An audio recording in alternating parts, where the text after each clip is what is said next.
So we just read The King of the Golden Mountain by the Grimm's brothers, and we'll give a summary of it and then kind of talk about it. So there was a certain merchant who had two children, a boy and a girl, and they were both young and could not walk. And the merchant had two richly laden ships that sailed forth with all his property, and he was expecting to get a lot by his investment, but instead he became a poor man, and he lost everything, and he was left with nothing but one field outside the town.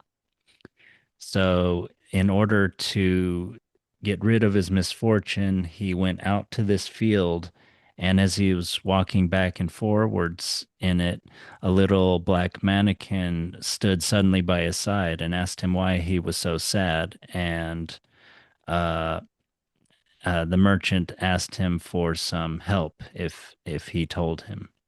And the black dwarf says, "Yes, who knows? Maybe I can help you." And uh, he says, and they basically make a deal. If you will promise to give me the first thing that rubs itself against your leg when you are at home again, bring it here to this place in 12 years' time. You will have as much money as you will. So the merchant thought, that must be talking about my dog. He kind of didn't forgot about his son, and he gave the man a written and sealed promise and went home. So when he reached home, his little boy was so delighted uh, that he tottered up to him and seized him by the legs. And the father was shocked, uh, but he couldn't do anything about it. And since he saw no money in his chest, he thought maybe this whole thing had been a joke.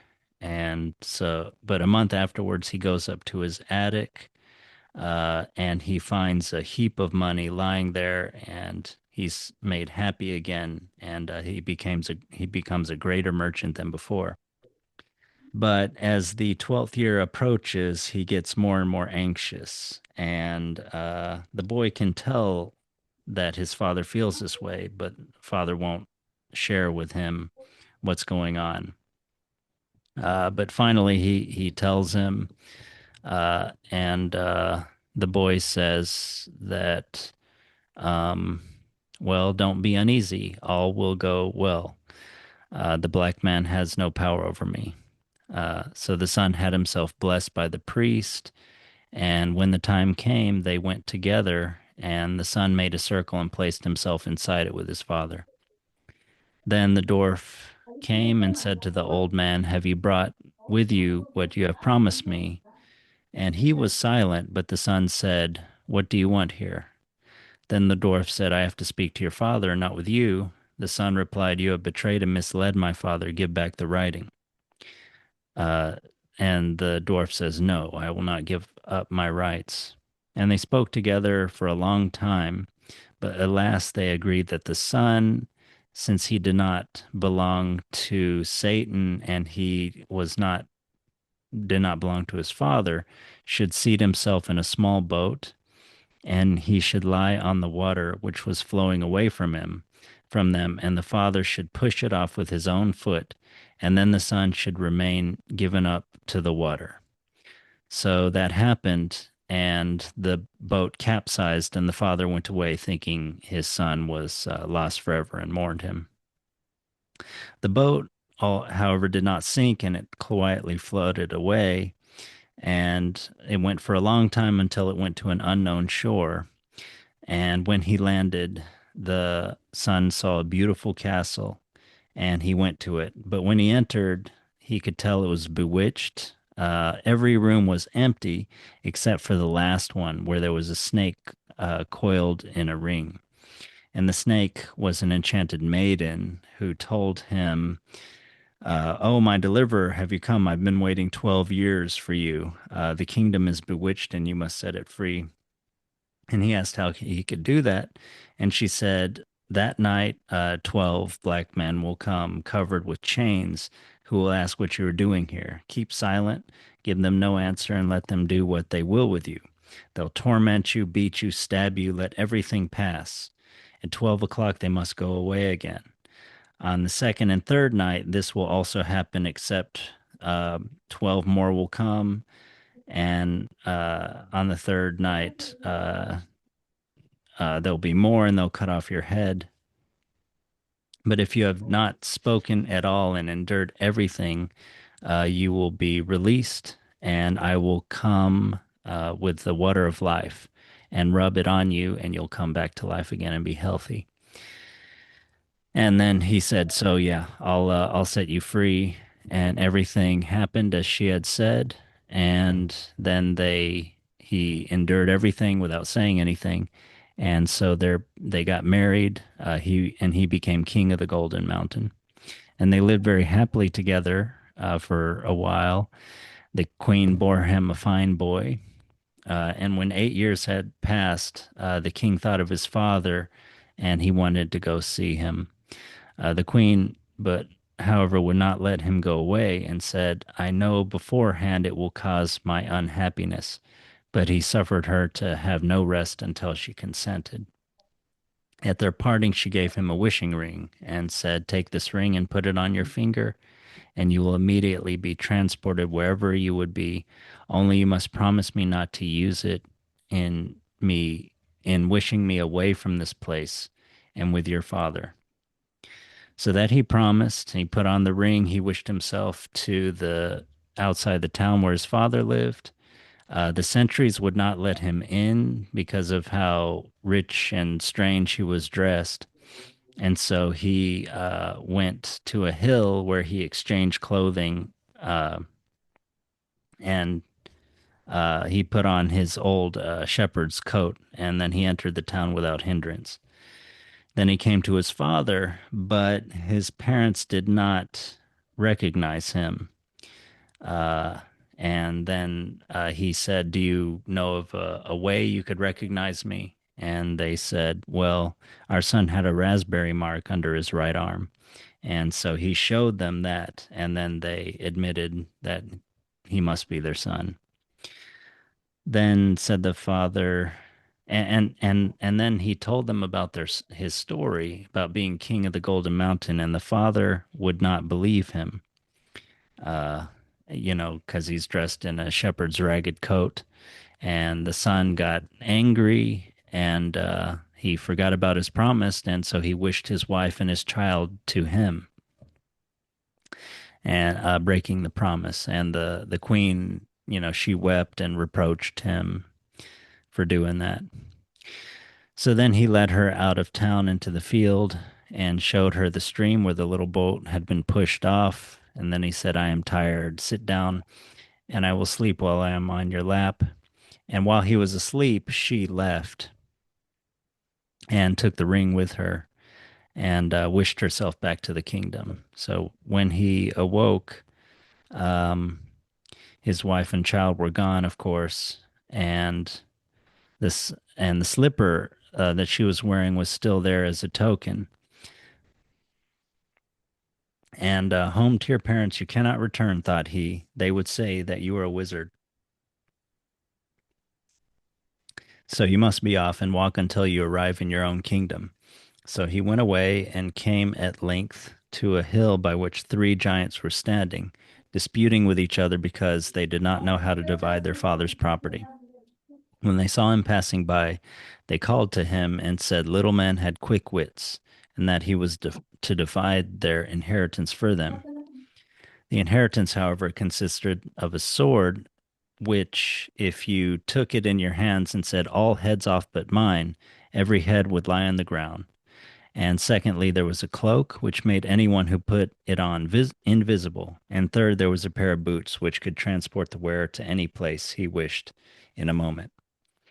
He said, "Give me three things that I may see if they are still in good condition." So they kind of negotiate with him a little bit too, but he's eventually able to put on the cloak and abscond with all the items. Um,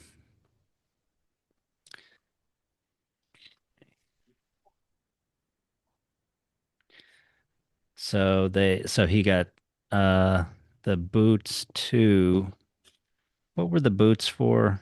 Just Mm, make you go very swiftly. So the boots take you anywhere you wish. So they gave him the boots, and now so he absconded with all the things.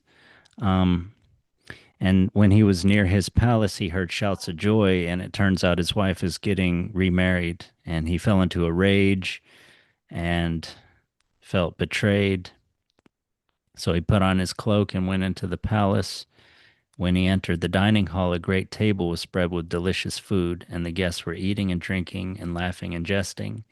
She sat on a royal seat, and he placed himself behind her so that he ate all her food and drank all her wine so that she couldn't get anything. And she was dismayed and ashamed. She arose and went to her chamber and wept, but he followed her there, and he said, "Has the devil?" She said, "Has the devil power over me, or did my deliverer never come?" And then he struck her in the face and said, "Did your deliverer never come? It is he who has you in his power, you traitor. Have I deserved this from you?" And then he made himself visible, went into the hall and cried, "The wedding is at an end. The true king has returned." And so all the kings and princes and counselors were assembled there, and they ridiculed and mocked him. But did not trouble to answer them, and said, "Will you go away or not?" At this they tried to seize him, and he drew his sword and said, "All heads off but mine." And all the heads rolled on the ground, and he alone was master, and once more king of the Golden Mountain. Yeah, so that was King of the Golden Mountain. We talked about how this story is a little bit about maybe isolation. It's certainly about revenge and resentment. But what did you think about this one? mm. Yeah, I was thinking initially more about isolation and just kind of families kind of being separated and kind of isolation stemming from that. Mm. Um, Yeah, that so happens like, from the very beginning. yeah, it's like from the beginning, the father is trying to find a solution for all the wealth that got stolen. So he leaves his family and he's at a field or something, and that's when the mannequin comes, Yeah, and he makes the deal with the mannequin, and then the isolation happens again when the son is uh, pushed out to sea and is alone on the boat once after the 12 years. Um, yeah, and it happens a third time when the queen takes their child away and goes back to the kingdom um, after he broke the promise about not using the ring to transport her and the son with him. yeah, So yeah, just families are divided, and I think in the isolation, there's just kind of darker things kind of brewing in the characters over time, maybe. But yeah, I don't know, that's just my kind of ideas. yeah, which makes sense. There's also a lot of time and distance that happens in the Mm-hmm. story, which also kind of maybe facilitates kind of brooding.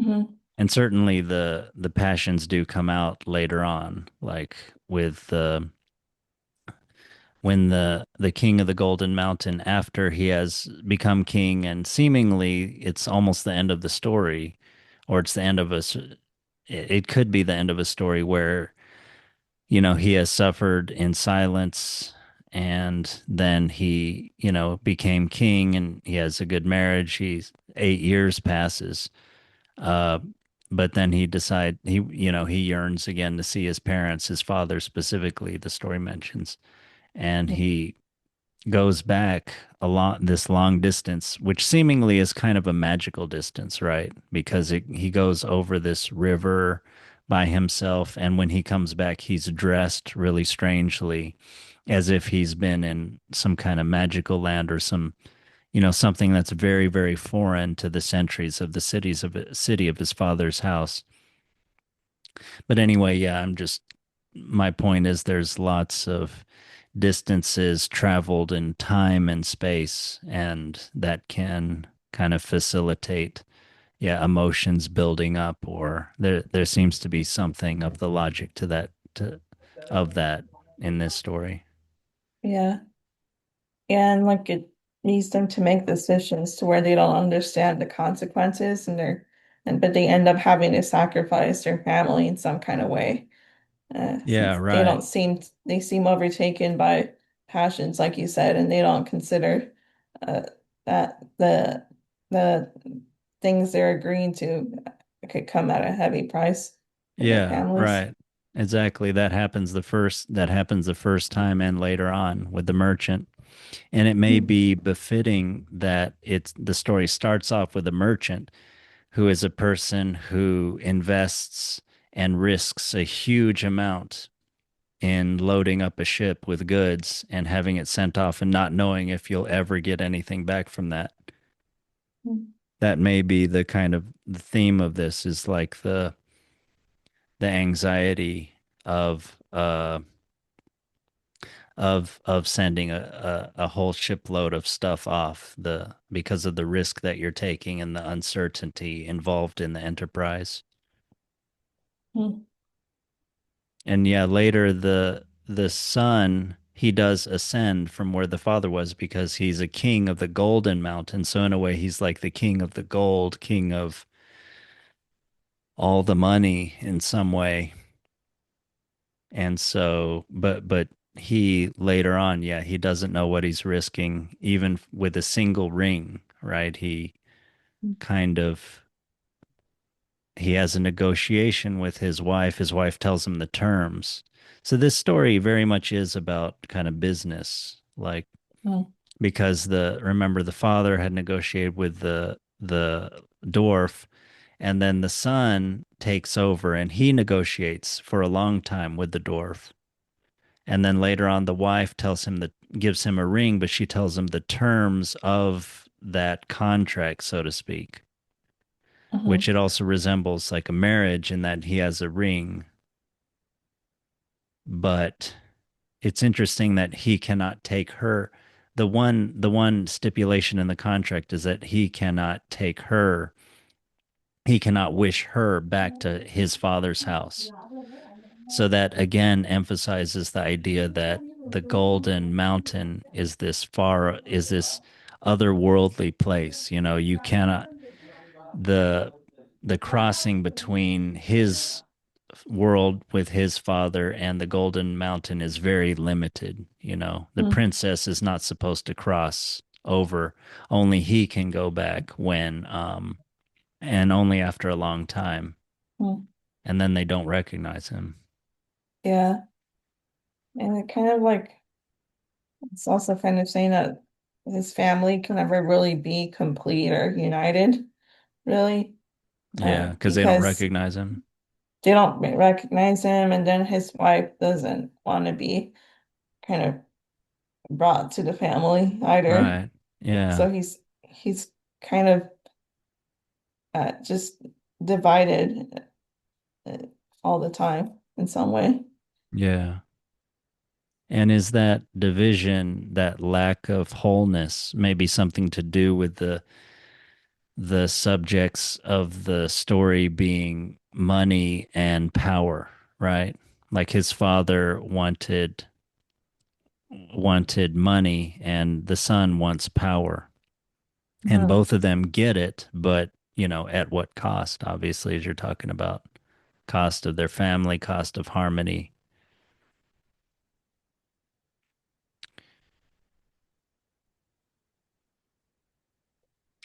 Yeah. Yeah. What did you think about his development over time? Like at the beginning of the story, he's loving his father, but then that, enacts the sort of curse part of the contract that he has made with the magical mannequin. And then later on he shows himself to be kind of trying to save his father or to save them, and he has this magical circle around them, he and his father, Mm, which again emphasizes that he wants the wholeness, he wants the completeness of family. And then, anyway, to do that, he tries to negotiate with the dwarf, and he's able to kind of use his power of reason to get himself out of belonging to the dwarf. And then mm, later, he's able to suffer a lot to save the princess that has, been waiting for him for 12 years as a snake, and he becomes king of the mountain. But then he's drawn back home, and there after that, that's when his darker passions show, right?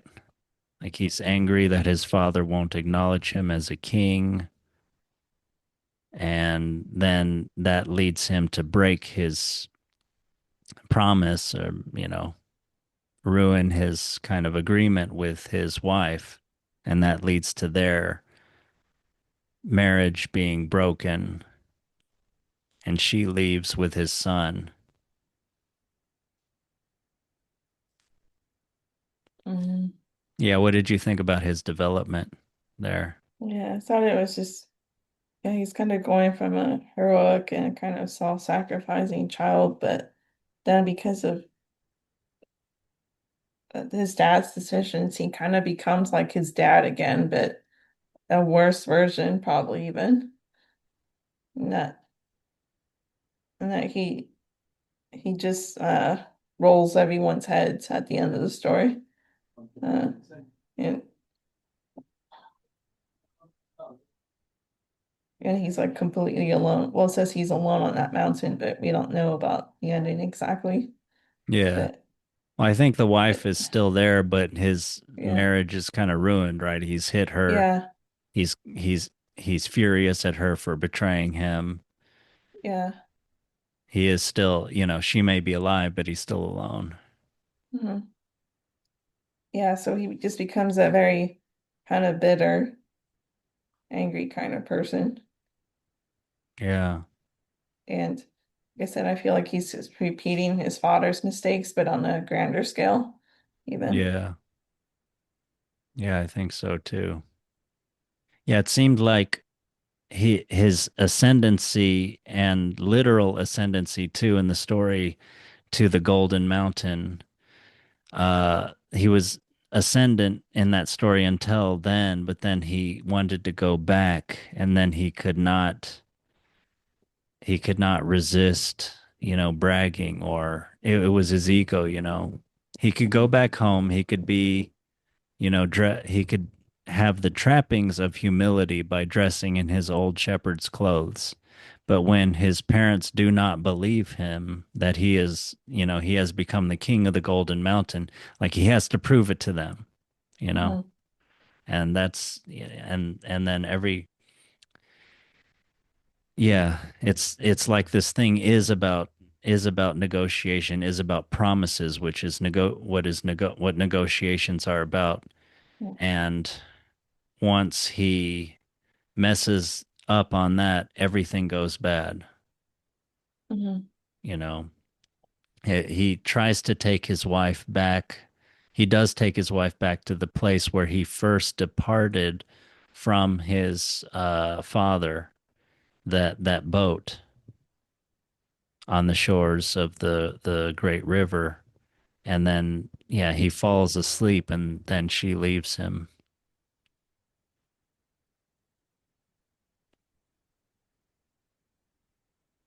Yeah. And yeah, isn't this story all about like promises and whether you keep or break them, what you do with your word? I think even the fact it's even significant that earlier in the story when he has to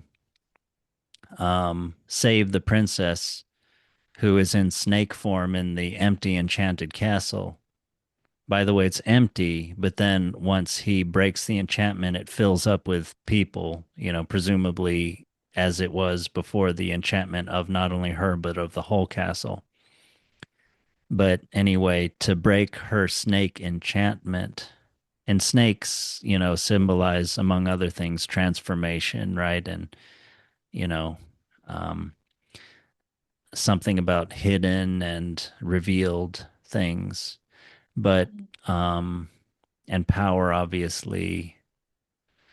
And so, anyway, yeah, to break her enchantment, he has to endure a lot of suffering without saying anything. So again, it's about his word. Yeah, the story is kind of about integrity, right? Because later on, he condemns her for betraying him. Although, does he make a mention of the fact that he broke his promise? I mean, he Yeah, messed up. it's like I wondered if she really betrayed him, but then again, like I guess the princess and the mannequin are kind of the same in that they didn't really lie about regarding like the enchantments and things, uh, but there was still like something.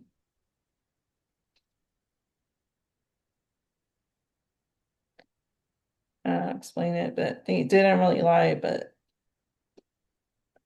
They mm, didn't lie, but then the people still hated them. yeah.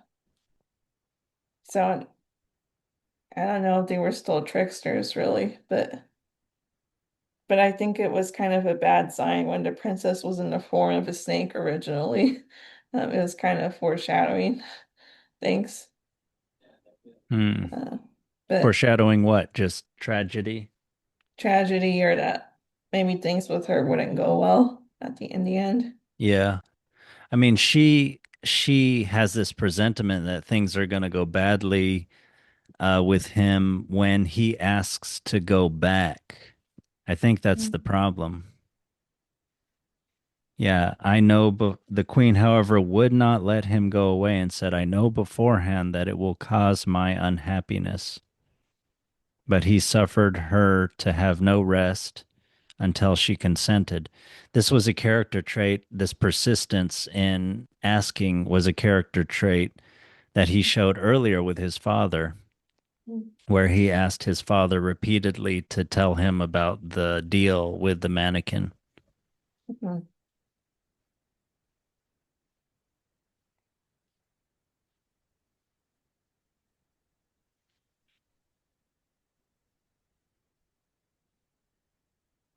Yeah, I mentioned to you that this is very much like another story from another author, another collector, Franz Xavier von Schoenwerth, in the collection The Turnip Princess and Other Tales, other newly discovered tales. Um, and that story is called The Iron Shoes. Now, in that story, there's some differences, but it's in the main the same story, except that it turns out very differently. At the end, when the Iron Shoes prince goes to the wedding, he hits the bridegroom and messes, and he knocks down the parson's book so that he stops the wedding ceremony. And then when they end up and then they go and just, okay, we'll just have the banquet without like getting married, you know. And then he goes and sits with the beggars, and he keeps grabbing food off the plates of to and feeds the beggars, and then he eventually like loses his ring, I think. But anyway, uh he he has a different personality in that story. He doesn't have pride. He lowers himself.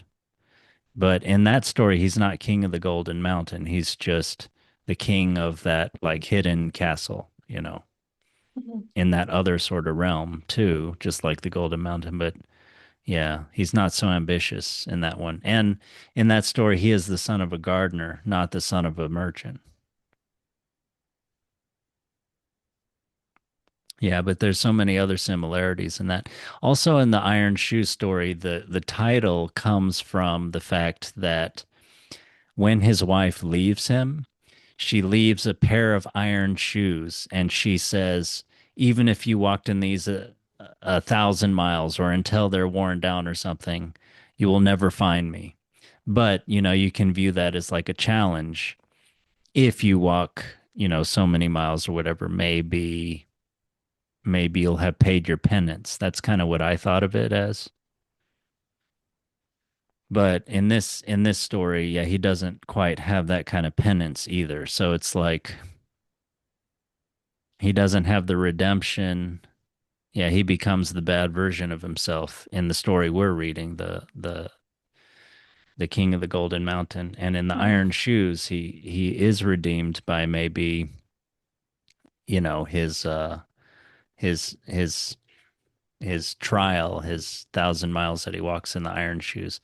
And after he walks so many miles in those shoes, he meets those beings on the top of the mountain and he outsmarts them and gets the things, and then he could go really, really fast. So yeah, I've never quite seen these kind of huge amount of parallels between two stories, but have it turn out so differently. But yeah, they do start out differently too. Mm. Yeah. And in the Iron Shoes, there's no mannequin that comes there. It's just that actually his father kicks him out of the house, and then so he wanders around, and then he finds this enchanted castle. And the princess is not in a snake form, but she only comes at night or something like that. Yeah. But then there are the men who like physically abuse him, beat him, and he has to take it without a word 3 nights in a row. But of course, fairy tales, it's always three. And and then they marry, and he's king of that castle, and then he wants to go back. And yeah, he doesn't get recognized, and he also has some envy or jealousy because the the the noblemen of that of his father's estate, where his father's a gardener, they're having this fest. They have this ball, uh, and he has to brag to them that my wife's better looking than all you guys' wives, and they're like, prove it, and then that's why he brings his wife over. So he's still, you see, there's the same emotions. He needs to prove it. He's not recognized. He needs to prove himself. He has that ego. But in the Iron Shoes, he eats his humble pie by wearing the iron shoes. And later on, again, he's humble, sitting with the lowest of society and also feeding them. And eventually he feeds them, and his ring falls off, and his ring, I think, was the sign of his former identity as like the not quite ready to be good king version of himself. And then he's able to remarry the prince and kind of, go on with his life. In a way, I like that story better, but of course, that Mm. story he turns out to be a hero. This story he turns out to be a villain. Yeah, I've never quite. I mean, we're reading more and more of these stories. Maybe we'll see more and more of these variations, Mm. but that's pretty interesting to see. Yeah. So you saying they have a lot of water in this story? Yeah. Just like with the stream, the water of life, and the ocean. Yeah, right. Yeah. Hmm. Yeah, Yeah, water's like typically a boundary. It's symbolizes kind of, it can be emotions, renewal, obviously with the water of mm, life. She brings him back to life. mm, I mean, maybe he thinks but any more? Is there more that you want to say about the water of life, the water here in the story? Mm. Oh yeah, obviously there's the sea, and that's kind of like a isolated and kind of lonely place. Um, a lot of which kind of happened to him in the story, but I also am thinking just water is just kind of symbolizing the transformation and renewal and maybe becoming a new person. But it seems each time water is mentioned, it's kind of like as he's developing into a kind of worse version of himself. Yeah, there's Uh, the chapter yeah, markers in his life, yeah, and even before his life, his father's life, because his father yeah. first sends off ships and then loses his fortune that way. Hmm.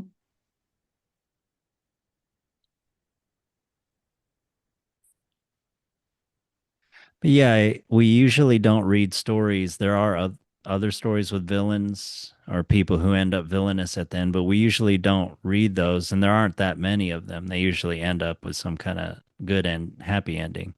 But this Hmm. story, yeah, it's kind of a villainous ending, him seizing power and hitting his wife and kind of, putting her away in a room and then killing all the princes and all the nobles gathered around and kind of, seemingly being a person motivated by, bitter revenge and injustice at a feeling of betrayal after he kind of broke his word.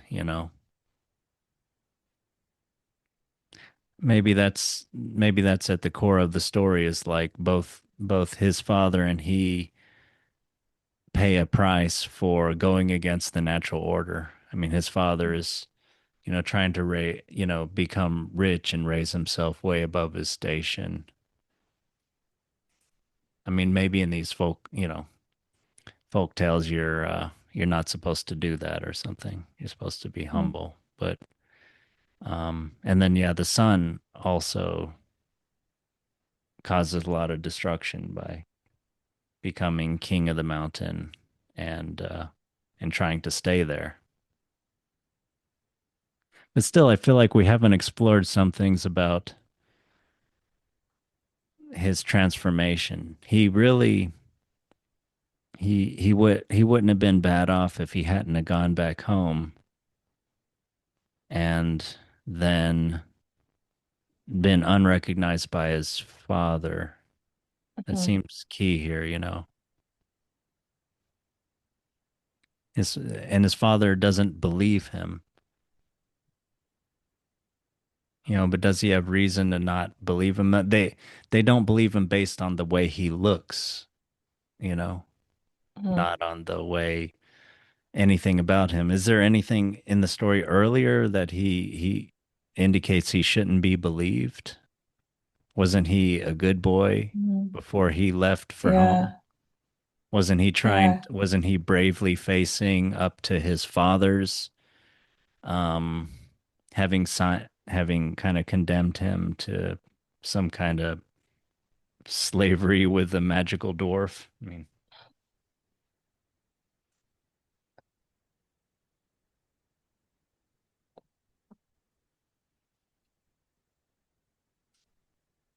I just kind of thought of it as the son kind of looked up to his father and defended him. And when they came to confront the mannequin over turning him over, and of course he sacrificed himself, but when he comes back years later, uh, disguised as a beggar, the father kind of looks down on him and kind of doesn't have faith in him and what he's saying yeah, about his identity. So it felt like a betrayal to him, I imagine. yeah. And then he later, yes, and he's so angry at his wife's betrayal too, what he Mhm. sees as his wife's betrayal. Yeah. Yeah, and in the beginning of the story, like the son doesn't seem to harbor anger towards his father regarding the deal. Yeah, He doesn't really say anything about it, like of how could he have done this, which would have been reasonable to yeah, do. He just he just doesn't seem to be so fixated on that. He seems to still have faith in his dad. Yeah, and just trying to problem solve, and he's kind of Hmm. using religion to kind of protect them. So that's showing a faith Hmm. in God, faith in the institutions of his Hmm. time, faith in the world. Hmm. And he's Yeah. confident he's able to negotiate with the door for a long time and able to kind of save himself. Hmm. But then, yeah, later on, he wants to get acknowledged for how well he's done. Like I mean, he came back from the dead. I mean, he's got a lot to be proud of. Yeah, and he went from, being surely dead to, being king of the Golden Mountain and having a son and everything. But maybe there's something about how he goes back home when he's not recognized by the sentries because of his strange clothing. And then he disguises himself in his previous garb. There's something about him just not accepting, maybe, that he has changed, not accepting that his whole world has changed. I wonder if there's almost this feeling that he's actually dead. Maybe he really did die and he went to the other world. He Hmm. really crossed the river Styx or some river like that. He married a snake and now he's not supposed to come back to the regular world. And when he does come back, and there are other stories like this where a man marries a mermaid or something like that, a magical being, but he cannot do certain things, and he has to accept that this is his life, and if he wishes to go back in some way, and he has that human longing for his old family or something like that, then that's when the spell is broken. So that may be what's going on in this story. And, just like with his father's will, or especially his sort of force of will and talent, he is able to make it work in the end, but only by kind of killing everybody with this magic sword that he connived out of three giants' hands.